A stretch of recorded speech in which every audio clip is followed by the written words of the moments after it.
Meus irmãos, essa série que a gente vem maratonando junto com esse evento futebolístico universal, que é a Copa do Mundo, e aqui nós temos chamado de Copa da Vida, rumo à eternidade. Nós temos visto muitas coisas, muitas curiosidades, muitos acontecimentos, mas sem dúvida uma das histórias mais bonitas dessa Copa do Mundo talvez não seja a de uma grande potência do futebol, talvez não seja a história ou a atuação de um grande craque mundialmente conhecido, mas certamente, se você tem lido notícias ou até mesmo acompanhado esse evento esportivo, nós podemos afirmar juntos que talvez uma das histórias mais bonitas dessa Copa do Mundo seja a de um pequeno país africano, Cabo Verde. Pouco mais de 500 mil de habitantes, algumas ilhas que compõem aquele país e que manda pela primeira vez para uma Copa do Mundo de futebol uma seleção. Uma seleção sem estrelas mundiais, sem grandes investimentos, sem tradição, mas que de repente o mundo inteiro começou a falar desse time. Ou talvez mais especificamente ainda de um homem atuando dentro desse time, o chamado Josimar José Évora Dias, o afamado goleiro dessa seleção, carinhosamente desde a infância conhecido como Vozinha. Irmãos, o que aconteceu nesse evento esportivo por meio dessa seleção, e mais especificamente por meio desse homem, chama muita atenção. Jogando contra seleções muito mais fortes, esse homem, esse goleiro, fez defesas impressionantes.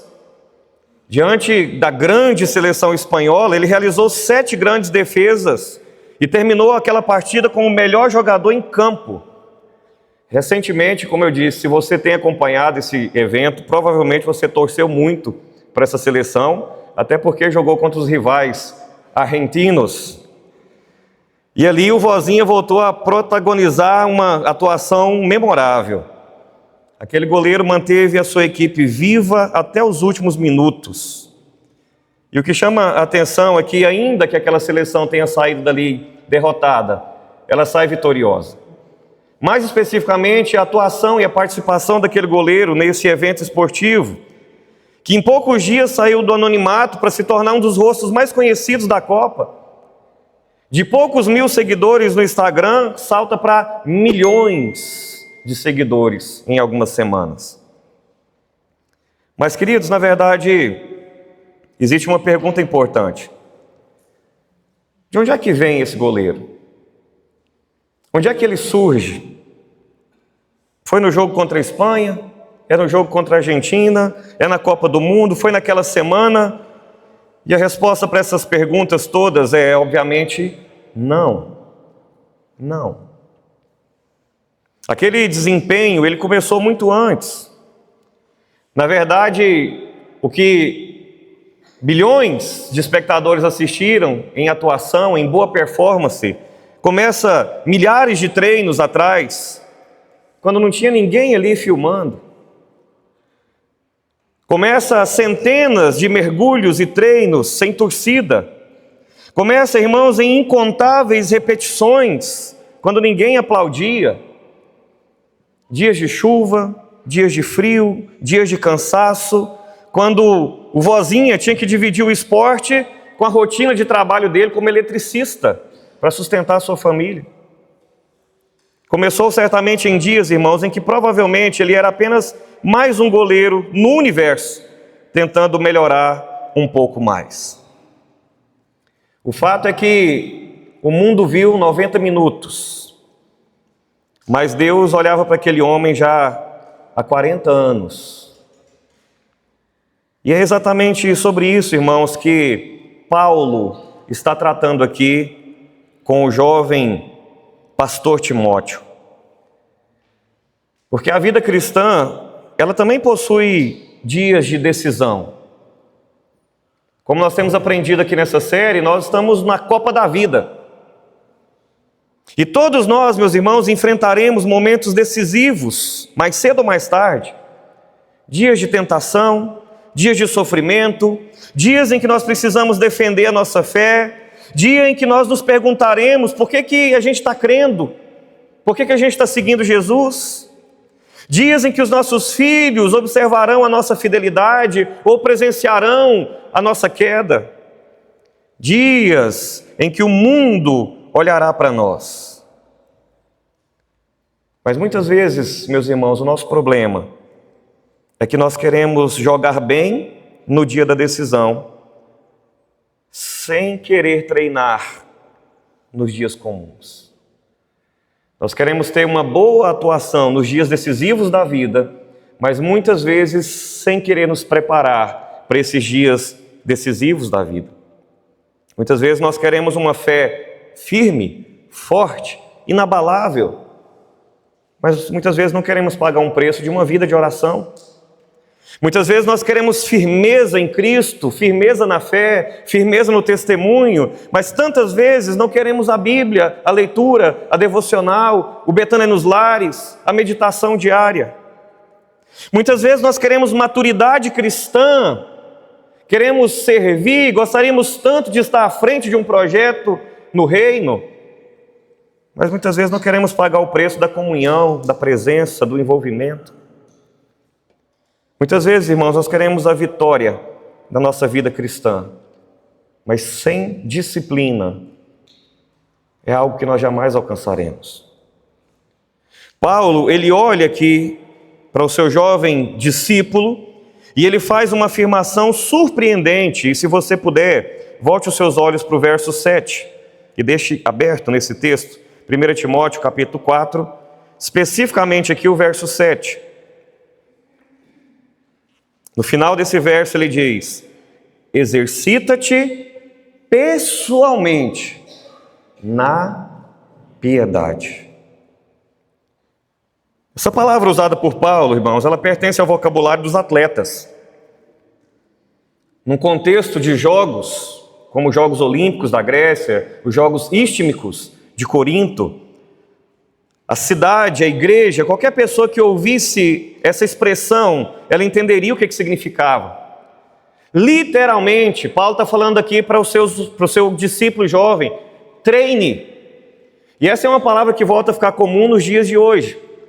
Nós vivemos uma geração saudável, uma geração da academia, uma geração dos esportes, a geração do pedal, do futebol, do vôlei.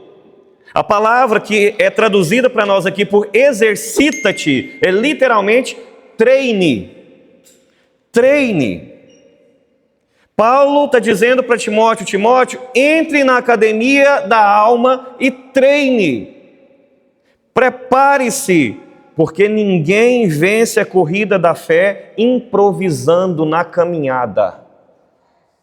E foi assim que a seleção brasileira, por muitas vezes, levou o título mundial de futebol.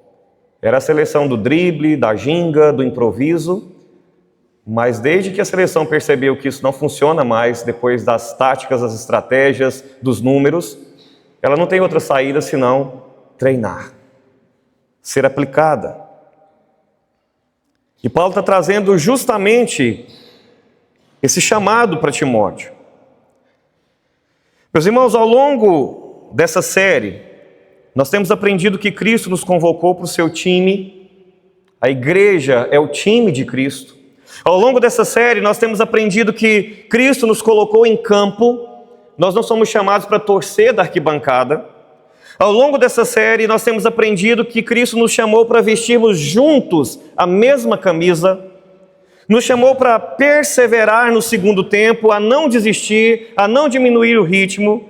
Ele tem nos chamado para correr para vencer e a cumprir a missão, não de ganhar das pessoas, mas de ganhar as pessoas para Ele. Ao longo dessa série nós temos aprendido tudo isso. Mas hoje, irmãos, nós vamos descobrir juntos que nenhuma dessas coisas que Cristo nos chamou, elas acontecem sem treinamento, sem exercício, sem preparo. Porque nenhum atleta chega à final da Copa apenas porque desejou. Da mesma forma, nenhum discípulo de Cristo chega maduro apenas porque frequentou culto, apenas porque ia na igreja. Existe uma preparação invisível, meus irmãos, que sustenta uma fidelidade invisível. E é disso que Paulo está falando. Então o grito nesse texto aqui é: treine para aquilo que realmente importa. Exercite para aquilo que realmente conta. Sim, irmãos, o corpo tem valor, a saúde tem valor, o trabalho tem valor, a família tem valor, mas o texto bíblico aqui escancara, mostrando que a piedade tem valor para tudo. Porque diz aqui: possui promessa para esta vida, agora, aqui, e também para aquela vida que há de vir. Então, da mesma forma que ninguém improvisa uma grande atuação no campo, porque uma grande atuação na Copa do Mundo depende muito de treinos que ninguém vê, assim também, meus irmãos, é a vida cristã. A fidelidade pública nasce de uma comunhão secreta com Deus. O testemunho público nasce de uma intimidade secreta com Deus. A primeira carta aqui de Paulo a Timóteo, irmãos, ela foi escrita por ele, seu filho na fé, por esse pai na fé, o apóstolo Paulo, para Timóteo, quando Timóteo estava pastoreando uma igreja em Éfeso. É a mesma carta que depois Paulo escreve aos Efésios, é a mesma igreja, melhor dizendo. Essa igreja recebe uma outra carta lá em Apocalipse. Jesus escreve uma das 7 cartas para a igreja de Éfeso. Uma igreja que ele manda voltar para o primeiro amor, uma igreja que estava esfriando, uma igreja que estava ficando distante do Evangelho. E quando Paulo escreve para Timóteo aqui, a igreja de Éfeso estava enfrentando falsos ensinos, estava enfrentando confusão doutrinária, estava enfrentando riscos espirituais. Então aqui, irmãos, Paulo orienta Timóteo sobre doutrina, sobre liderança, sobre culto, piedade e vida comunitária.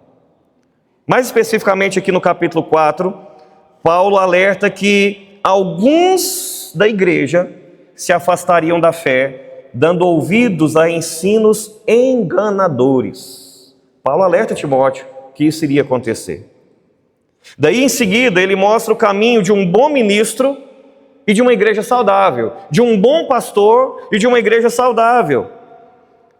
Permanecer nutrido pela palavra, rejeitar aquilo que ele chama de fábulas profanas. Uma fábula é um conto, uma história da carochinha, né? Rejeitar esse tipo de ensino que não tinha nada a ver com a Bíblia e, por fim, exercitar-se na piedade. Paulo está mostrando para Timóteo, meus irmãos, e para nós, o segredo de uma igreja forte, cheia de vida, cheia de saúde. Nutrir-se na palavra, alimentar-se na palavra, rejeitar fábulas profanas, rejeitar heresias e exercitar-se na piedade. Então tem uma estrutura lógica nesse texto. Por favor, volte os seus olhos para ele mais uma vez para você entender o fluxo. Aqui no verso 6, Paulo diz que o discípulo deve se alimentar da boa doutrina, do evangelho, da palavra. Na primeira parte do verso 7, ele diz que o discípulo deve rejeitar distrações espirituais. E vocês sabem que, via de regra, surge uma história ou outra aí, tentando tirar o foco da igreja do evangelho. A segunda metade do verso 7 até o verso 10, Paulo mostra que o discípulo deve exercitar-se na piedade. E aqui é o centro desse parágrafo. Exercitar-se na piedade. E o verso 11 apresenta a fala de Paulo dizendo para o discípulo ensinar e ordenar essas verdades na igreja. Então, irmãos, o ponto a ser discutido nesse texto é o seguinte, a ideia central. O discípulo de Cristo deve treinar a sua alma na piedade, e talvez piedade no seu vocabulário tenha se perdido no sentido original. A gente ficou muito mais hoje a ideia de alguém que é piedoso é alguém que é compassivo, alguém que é piedoso é alguém que tem dó do outro, mas piedade aqui é espiritualidade, ok? É alguém que cuida da sua vida espiritual, a sua espiritualidade. Então ele deve treinar a sua alma na espiritualidade, porque a vida cristã exige disciplina na atualidade, com esperança na eternidade. Então nesse texto, ele vai nos apresentar aqui 4 chamados para treinarmos a nossa alma, a nossa espiritualidade para a eternidade. Assim, irmãos, como ninguém chega no 4º, 5º ano de faculdade e recebe o diploma só porque entrou na faculdade, Paulo quer deixar claro para a igreja que ninguém alcança a eternidade só porque se tornou membro da igreja. Eu sei que isso nos assusta, mas é isso que está sendo ensinado aqui. Assim como ninguém que passou no vestibular ou ingressou numa faculdade vai receber o diploma lá no 4º ou 5º ano porque entrou na faculdade, Paulo está deixando claro que ninguém alcança a eternidade só porque entrou na igreja. É por isso que ele faz esse chamado aqui, porque o entrar na igreja implica nessa dinâmica que ele está nos apresentando. E é por isso então que ele nos dá aqui 4 chamados para treinarmos a nossa espiritualidade para a eternidade. Qual que é o primeiro chamado então? No verso 6 ele nos mostra: treine a sua alma com a boa doutrina. Ele diz: expondo essas coisas aos irmãos, serás bom ministro de Cristo Jesus, alimentado com as palavras da fé e da boa doutrina que tens seguido. Perceba, irmãos, que Paulo ele começa dizendo que Timóteo deveria expor, entre aspas, estas coisas aos irmãos. Ou seja, ele deveria colocar diante da igreja a verdade de Deus, que Paulo acabou de ensinar para ele nos versos anteriores. E a palavra traduzida aqui, irmãos, como alimentado, traz então a ideia de ser nutrido, sustentado. Antes de servir bem a igreja, Paulo está ensinando que Timóteo deveria alimentar bem a sua própria alma. Para que ele pudesse alimentar, ele deveria ser alimentado. É interessante porque se alguma vez você fez uma viagem de avião, ou se você se lembra do que acontece ali nos primeiros minutos dentro de um avião, quando eles estão trazendo aquelas instruções todas ali de protocolo de segurança, uma das coisas é, olha, se o avião estiver caindo, se ele despressurizar, vão cair máscaras de oxigênio, e aí o que ele orienta? Antes de você ajudar uma criança ou um idoso, você tem que fazer o quê? Colocar em você primeiro. É o que Paulo está dizendo para Timóteo. Antes de você dar bom alimento para a igreja, Timóteo, você primeiro precisa estar alimentado com a palavra. Então, irmãos, a vida cristã não se sustenta com emoção momentânea, com arrepio, com choro. Nossa, hoje eu senti a presença de Deus, mas esse culto aqui parece que Deus estava longe. Não é o emocionalismo que nos sustenta na caminhada cristã, irmãos. Ela precisa ser nutrida pela palavra. O ponto do ensino aqui é o seguinte, irmãos, presta atenção nisso. Não existe piedade sólida sem doutrina sólida. Não existe espiritualidade saudável sem doutrina saudável. Então Paulo une essas duas expressões importantes aqui no final do versículo: palavras da fé e boa doutrina. Ele está nos ensinando, irmãos, que a fé cristã não é um sentimento solto. Irmãos, eu não sei quem é que está na escala hoje, mas eu estou bem suadinho aqui, parece que está tudo desligado os ares. Se puder, só isso aqui, por gentileza, e perdão a quebra de protocolo, irmãos, é porque vai dando um mal-estar. Então a fé cristã não é um sentimento solto. Ela possui conteúdo. Então a fé cristã, ela é alimentada pela verdade, e essa verdade, irmãos, é a Bíblia, é a palavra revelada por Deus. Então nos nossos dias, muitas pessoas querem espiritualidade, querem experiência, querem o sobrenatural, querem o transcendente, mas sem doutrina. São os movimentos que a gente vê acontecendo, a febre que vem e que vai. Alguns aqui, mais experimentados, vão lembrar, por exemplo, da onda que teve aí do dente de ouro. Lembram? Uns 20 anos, 30 anos atrás, né? Da oração no monte, aqueles movimentos todos, do G12, né? Do passar o paletó e derrubar aquela fila de gente. Cadê essas coisas? É o que a Bíblia chama de vento de doutrina. Então tem muita gente assim, querendo experiência, mas sem a verdade da palavra, querendo emoção, mas sem a Escritura. Paulo diz, irmãos, que o bom servo de Cristo é nutrido pela palavra. Por isso a palavra para nós é tão central na nossa doutrina, na nossa vida. Um atleta, ele não se alimenta de qualquer coisa, se ele deseja competir bem. Alguém que tem chamado a atenção, pelo menos os brasileiros, é o jovem atacante Hendrick, né? Tem várias entrevistas dele falando da espiritualidade dele, da dedicação, do foco, até da alimentação. Então ele sabe que a alimentação influencia a resistência, a força, o desempenho. Imagina a seleção brasileira entrar em campo hoje contra a Noruega e tendo batido uma rodada de pizza ontem à noite. Bom, se tiver acontecido, pelo menos justifica mais, né? Se a gente perder. Mas, irmãos, na vida espiritual, nós também somos afetados por aquilo que nós consumimos. Você prestou atenção nisso? Na vida espiritual, nós também somos afetados por aquilo que nós consumimos. Então, aquilo que entra pelos nossos olhos, aquilo que entra pelos nossos ouvidos, aquilo que entra no nosso coração, irmãos, molda a nossa mente, molda o nosso coração.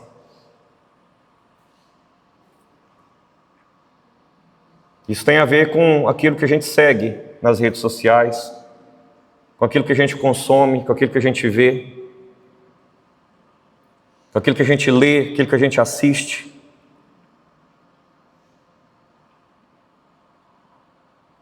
Então, certamente, essa palavra reflete imediatamente em nós com essa pergunta: o que tem alimentado a nossa alma? Nosso dia tem 24 horas. O que tem alimentado a nossa alma essas 24 horas? Nossa semana tem 7 dias. O que tem alimentado a nossa alma nesses 7 dias? Será que eu tenho deixado para alimentar a minha alma no domingo quando eu venho na igreja?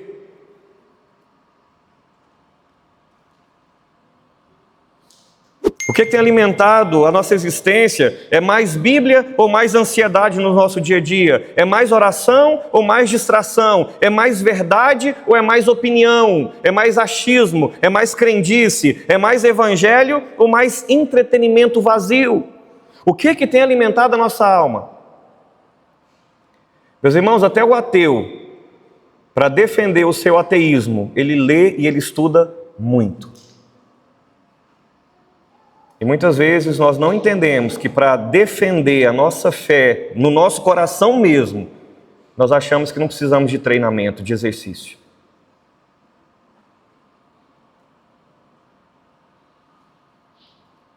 Como é que a gente pode tornar isso aqui prático e verdadeiro na nossa vida, irmãos? Coisa para fazer mesmo, se eu não estou fazendo, ou voltar a fazer, ou considerar. Primeira coisa, um plano simples e constante de leitura bíblica. O nosso 3º ano de jornada bíblica, irmãos, não tem a ver com troféu, não tem a ver com certificado, não tem a ver com postagem nas redes sociais, não tem a ver com o fato de que você já leu a Bíblia alguma vez e agora você não precisa ler de novo. Não tem a ver com isso, não tem a ver com recorde próprio. Tem a ver com exercitar-te na piedade. Guardar a palavra no coração. Outra palavra que a nossa língua perdeu, né? Aí quem é dos métodos mais antigos de estudo vai lembrar que você tinha que guardar a tabuada de cor, né? A palavra decor vem disso, de coração, guardar dentro de você mesmo. Decorar vem de coração, dentro de si. Por isso, memorizar versículo não é coisa antiga, decorar versículo é coisa atual, é bíblico, é necessário. Quando Jesus é tentado lá no deserto, as 3 vezes que são registradas ali, nas 3 vezes ele responde com um versículo de cor do Antigo Testamento. Mas não só isso, irmãos. Ouça a palavra pregada com atenção. Ouça a palavra. Hoje nós temos à palma das mãos acesso a bons pregadores, teólogos do mundo inteiro. Inclusive, não sendo do seu idioma, que você pode colocar legenda e acompanhar. Nas plataformas de música, como Spotify e tantas outras, você pode acessar pregações de tantos bons pregadores. A própria série de mensagens que a gente tem na igreja, outro dia eu falei para o Diego, não desanima não. Fica lá mandando as mensagens gravadas, editando os vídeos, a gente vai olhar às vezes uma semana, 2 semanas depois, tem 15 visualizações. Isso não significa que alguém assistiu tudo. E não é a Betânia, não é o pastor Kleber, o ponto é a palavra. O que nós estamos ouvindo? O que nós estamos rolando na nossa tela? Ouvir a palavra, mas mais do que isso, irmãos, participar dos estudos da escola bíblica dominical. A escola dominical não é um lugar que eu vou quando eu não tenho mais nada para fazer. Não é uma coisa que eu faço quando eu já arrumei tudo em casa. Não é uma coisa que eu vou eventualmente. Domingo é do Senhor. Deveríamos considerar a escola dominical como a escola da vida. Imperdível. Porque nela tem estudo, tem palavra, tem ensino, e isso exercita a nossa alma. Mais do que isso, irmãos, ler bons livros cristãos. E quantas vezes a gente ouve o pessoal dizer, mas eu não gosto de ler, mas eu tenho dificuldade de leitura, mas eu não presto atenção. É um exercício. Quando você começa a academia também, começa a doer tudo, você não gosta de puxar o peso, você não gosta de levantar ali no exercício, mas à medida que se pratica, isso se torna em benefício. Qual foi a última vez que nós compramos um bom livro cristão? Sua fatura de cartão de crédito, o seu extrato, mostra qual foi a última vez que você adquiriu uma boa leitura com o propósito de dizer, eu vou ler isso aqui para fortalecer a minha fé. Mais do que isso, irmãos, é conversar sobre fé no carro, com os nossos filhos, com o nosso cônjuge. É vir para a igreja nutrindo a expectativa de ouvir Deus falar, é ir embora da igreja, não falando mal do louvor, da cadeira do irmão, do acontecimento do pastor, mas aí falando de Bíblia, do Evangelho. Porque depois nossos filhos crescem, não quer saber de Deus, de igreja, a gente não sabe o que aconteceu. E muitas vezes não aconteceu nada, porque deveria ter acontecido alguma coisa, deveria ter tido Evangelho, deveria ter tido Bíblia, deveria ter tido discipulado e não houve. Converse sobre fé em casa. Substitua parte do tempo de tela por tempo de palavra. Bíblia. A palavra de Deus, irmãos, é Deus falando conosco. A gente crê nisso de fato? Ou isso é balela para nós? Porque se a gente crê nisso de fato, por que a gente tem calado a boca de Deus, fechando a Bíblia e não abrindo ela em casa, em família, no domingo? Meus irmãos, a disciplina espiritual começa com uma alma bem nutrida. Mas o segundo chamado para treinarmos a nossa alma para a eternidade aparece aqui na primeira parte do verso 7. Ele nos ensina aqui, irmãos, a treinar a nossa mente, rejeitando o que não edifica, mas rejeita as fábulas profanas de velhas caducas. Se Paulo estivesse vivendo no século XX, ele ia dizer assim, de velhas com Alzheimer. A gente sabe que caduquice, é quando a ciência não era avançada, era alguém que tinha afetado por Alzheimer e já não falava coisa com coisa. É isso que ele está dizendo aqui. Politicamente correto nos nossos dias não é, mas é o que ele está dizendo. Ele muda o tom. Se por um lado ele manda aplicar, agora ele está mandando rejeitar. Porque ele está ensinando para nós, irmãos, que nem tudo merece a nossa atenção, nem toda conversa merece o nosso tempo, nem todo conteúdo merece entrar no nosso coração. Timóteo, ele deveria recusar essas fábulas, especulações, ensinos inúteis. O problema não era apenas acreditar em heresias, mas era perder tempo com aquilo que não produz espiritualidade, não produz piedade. O ensino é o seguinte, irmãos: quem quer treinar para a eternidade precisa parar de alimentar a alma com inutilidade. Quem quer treinar para a eternidade precisa parar de alimentar a alma com inutilidade. A palavra profanas aqui aponta para aquilo que é comum, ou talvez o significado aqui pode ser também aquilo que é vazio. A aplicação é aquilo que é sem reverência espiritual. Então Paulo, ele não está apenas falando de conteúdo falso, mas conteúdo inútil. Conteúdo que distrai da verdade, enfraquece a piedade. Irmãos, a igreja não amadurece quando ela vive de curiosidade. Ah, o céu da Venezuela está vermelho, olha Jesus entre as nuvens voltando. Ah, mas aquela chuva de pedra que deu em Goiânia, nossa, isso aí é sinal do final dos tempos. Meu querido, final dos tempos é desde o dia que Jesus voltou para o Pai. Já começou o final dos tempos. Então, às vezes a gente fica procurando essas coisas que já estão aqui, na palavra de Deus. A igreja amadurece, irmãos, quando ela permanece na verdade. E a verdade é a palavra. Nenhum jogador sério passa a semana de uma final de campeonato comendo mal, dormindo pouco, ignorando o treino. Ele sabe que distrações custam caro. Custa a carreira. Na vida cristã, irmãos, existem distrações que parecem pequenas, mas que drenam a nossa alma. Discussões inúteis, muitas vezes, até mesmo em rede social. Um comentário que ofende o outro, que vem, que puxa e que bagunça tudo. Vídeos intermináveis, reels intermináveis, conversas tóxicas, comparações, fofocas, conteúdos impuros, debates que inflamam o ego e não produzem santidade. Tem um monte dessas coisas. Mas a pergunta é uma só. Irmãos, o que está roubando a nossa fome por Deus? Por que nenhum bom pai e nenhuma boa mãe vai deixar o filho comer o chocolate faltando 10 minutos para o almoço? Porque aquilo vai roubar o lugar de algo verdadeiramente nutritivo na vida da criança. O que está roubando a nossa fome por Deus?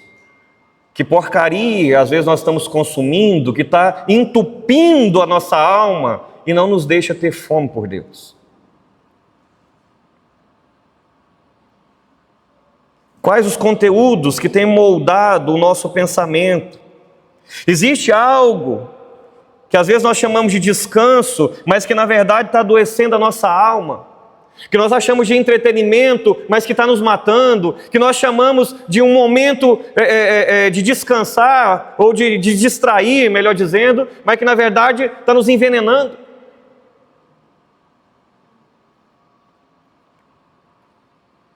Algumas questões pontuais aqui, irmãos.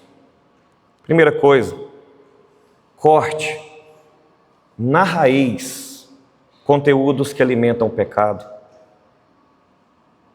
Evite conversas que produzem briga, contenda. Não transforme as suas redes sociais em discipuladoras da sua alma. Aprenda a dizer não ao que é lícito, mas que não edifica. Faça uma limpeza espiritual na sua rotina. É como uma faxina de casa. Você fica esperando o ano inteiro, fica esperando chegar as férias, depois você fica criando coragem, porque dá trabalho, dá, mas depois que você arruma, melhora demais a sua vida. É como arrumar um quarto, é como arrumar aquela casinha de entulho, é como arrumar a cozinha que está bagunçada da noite anterior. Muitas vezes para começar é desanimador, mas depois é um prazer imensurável. Assim é a nossa vida espiritual também. Às vezes você não quer mexer, mas irmãos, vale a pena. Vale a pena. É entendermos que nem tudo que ocupa a nossa mente alimenta a nossa alma. E eu quero encerrar nessa manhã nesses 2 chamados aqui. No domingo que vem, no culto matutino, nós voltamos os 2 últimos chamados de Paulo para Timóteo, que é também um chamado para nós, para a igreja hoje.